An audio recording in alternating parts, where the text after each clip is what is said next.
Hello there, and welcome back to another edition of the Hot Lap Classic Remastered. Today we're taking a look at the 1991 Honda Beat. Yeah, it occurred to me that we haven't driven something small and ridiculous for a while, so here we go. Honda Beat, our first mid-engined rear-wheel drive key car.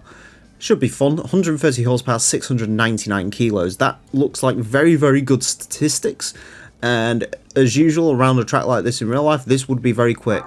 This is Gran Turismo 2, so this will not be quick. The Beat does get a racing mod, but there are 3 other Beats in this game that all are exactly the same, so they'll be running racing mod.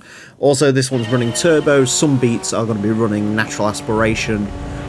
Some of them are running turbo. This is running turbo and no race mod.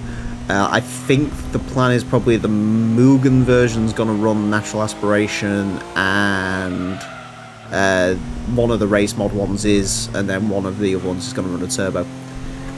Can you see what I mean about this blistering performance right now? Yeah, for whatever reason in this game, Beats are slow. Incredibly slow. Nice driving, but they are very slow. They're also very tiny. I know this is a small key car, but you can see by the way the camera is, this is a very, very small key car.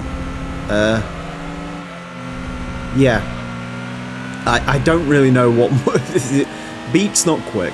The last time we had a Beat on this show, well, when we was doing the original run of this, I believe the Beat was almost as slow as a Toyota Prius.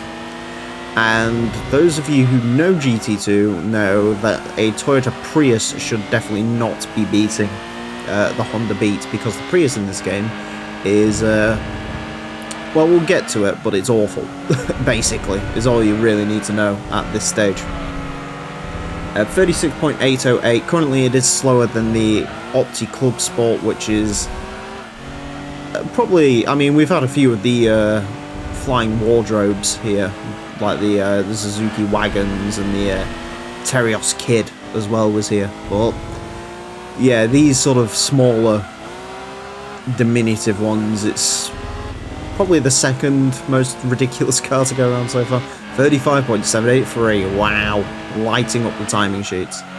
I am making fun of the Beat. I actually quite like the Beat. It's probably my least favourite of these, well, actually no, the Cappuccino. Cappuccino is my least favourite of all of these small key sports cars, AZ1 being my personal favourite. All of them in this series are probably going to be about as slow as each other. I think, off the top of my head, the Cappuccino might end up being the quickest of these, because the Cappuccino actually has some power. I think it would make like 180 horsepower, whereas the most you can get out of Beat is 130. And the AZ1, I actually don't know off the top of my head how quick an AZ1 can go.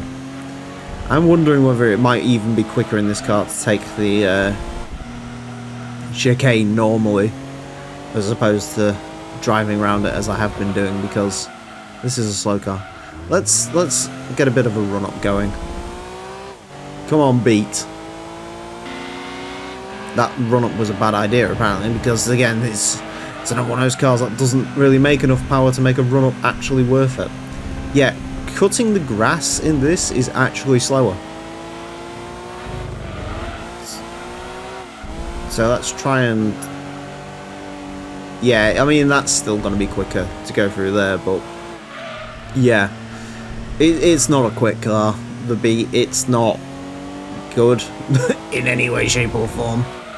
But, you know, it's Gran Turismo, and Gran Turismo wouldn't be complete without these small, ridiculous little cars. 35.783.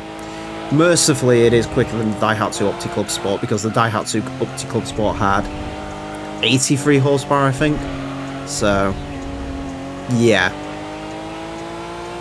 That wasn't a pleasant experience, we'll be honest, driving the Beat round here. Does it have Honda Civic headlights? I've just realised that. I don't know. Anyways, 35.783, it goes into 30th place. it is the second slowest thing we've had around here. It goes in between the Mazda Roadster MX-5 D-Rite, which, bear in mind, was a stock MX-5 just on sport soft tyres. That's the only difference. And the Daihatsu Club Sport, which again had like 84 horsepower and was hopeless.